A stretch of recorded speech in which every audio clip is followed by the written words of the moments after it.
고린도전서 8장 말씀으로 은혜를 나누도록 하겠습니다. 고린도전서 8장 1절로 13절까지의 말씀 제가 읽도록 하겠습니다. 우상의 제물에 대하여는 우리가 다 지식이 있는 줄을 아나 지식은 교만하게 하며 사랑은 덕을 세우나니 만일 누구든지 무엇을 아는 줄로 생각하면 아직도 마땅히 알 것을 알지 못하는 것이요 또 누구든지 하나님을 사랑하면 그 사람은 하나님도 알아주시느니라. 그러므로 우상의 제물을 먹는 일에 대하여는 우리가 우상은 세상에 아무것도 아니며 또한 하나님은 한 분밖에 없는 줄을 아노라.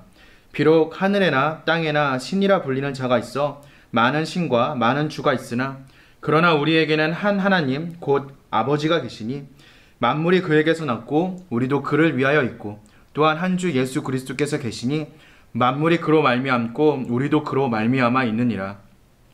그러나 이 지식은 모든 사람에게 있는 것은 아니므로 어떤 이들은 지금까지 우상에 대한 습관이 있어 우상의 제물로 알고 먹는 고로 그들의 양심이 약하여지고 더러워지느니라. 음식은 우리를 하나님 앞에 내세우지 못하나니 우리가 먹지 않는다고 해서 더 못 사는 것도 아니고 더 먹는다고 해서 더 잘 사는 것도 아니니라. 그런즉 너희의 자유가 믿음이 약한 자들에게 걸려 넘어지게 하는 것이 되지 않도록 조심하라. 지식 있는 내가 우상의 집에 앉아 먹는 것을 누구든지 보면 그 믿음이 약한 자들의 양심이 담력을 얻어 우상의 제물을 먹게 되지 않겠느냐. 그러면 내 지식으로 그 믿음이 약한 자가 멸망하나니 그는 그리스도께서 위하여 죽으신 형제라. 이같이 너희가 형제에게 죄를 지어 그 약한 양심을 상하게 하는 것이 곧 그리스도에게 죄를 짓는 것이니라. 그러므로 만일 내 음식이 내 형제를 실족하게 한다면 나는 영원히 고기를 먹지 아니하여 내 형제를 실족하지 않게 하리라. 아멘. 바울은 우상에게 바쳐졌던 고기를 먹는 문제에 대해서 지식으로 하지 말고 사랑으로 하라라는 원칙을 내세우고 있습니다. 바울은 상당히 긴 분량의 논의를 시작하고 있습니다. 그만큼 사랑에 대한 교훈이 중요하기 때문입니다. 바울은 우상에게 바쳐진 제물을 먹을 수 있느냐 없느냐의 질문을 다루면서 한 가지 큰 원칙을 제시하고 있습니다. 바로 지식은 교만하게 하고 사랑은 덕을 세운다라는 원칙입니다. 지식이 나쁘다는 것은 아닙니다. 지식과 사랑의 우선권을 놓고 본다면 사랑이 지식보다 앞서 있다라는 것입니다. 성경을 올바르게 분별하는 지식은 너무 중요합니다. 올바른 지식이 있어야 우리의 신앙의 방향성을 바로 잡을 수 있기 때문입니다. 그러나 그보다 더 중요한 것이 있습니다. 바로 다른 성도에 대한 사랑입니다. 성경에 대한 풍부한 지식보다는 형제 자매를 향한 넘치는 사랑이 우리의 삶에 우선시 되어야 합니다. 이것은 어떠한 경우에도 잊어버려서는 안 되는 그리스도인의 대원칙입니다. 바울은 우상 제물을 먹는 문제에 대해서 먼저 올바른 지식부터 전하고 있습니다.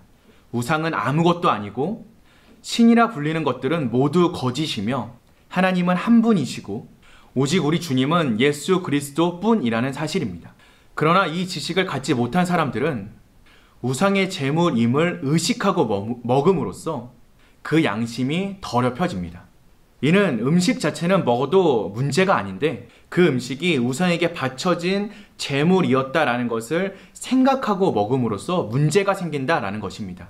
음식은 우리와 하나님 사이에 어떠한 역할도 하지 못합니다. 한국교회 안에서도 명절 때가 되면 제사나 차례상에 놓여진 음식들을 먹을 수 있느냐 먹지 말아야 하느냐에 대한 논쟁이 이루어지곤 합니다.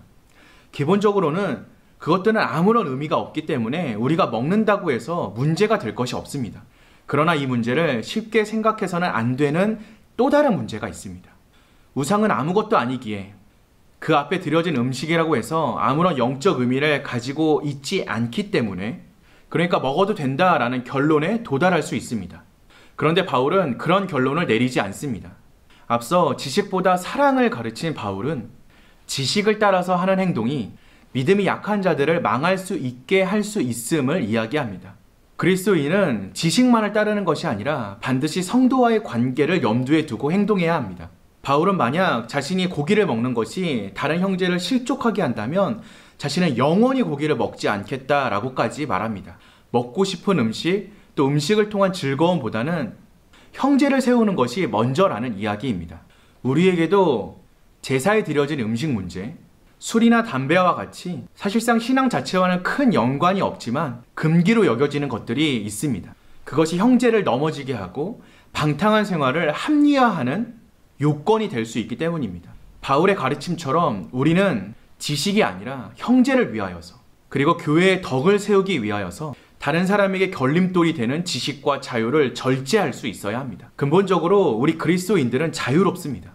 그러나 우리는 예수님께서 다른 사람들을 위하여 자유를 포기하시고 십자가를 지기까지 순종하셨음을 기억할 수 있어야 합니다. 내가 누릴 권리가 있으나 형제를 위하여서, 그리고 교회의 덕을 위하여서 포기할 수 있는 것, 이것이 바로 예수 그리스도의 뒤를 따르는 제자의 삶인 것입니다. 오늘 하루 포기하고 양보하는 사랑을 실천함으로써 예수님의 향기를 드러내는 삶을 살아가는 저와 여러분 되시기를 주님의 이름으로 기도합니다.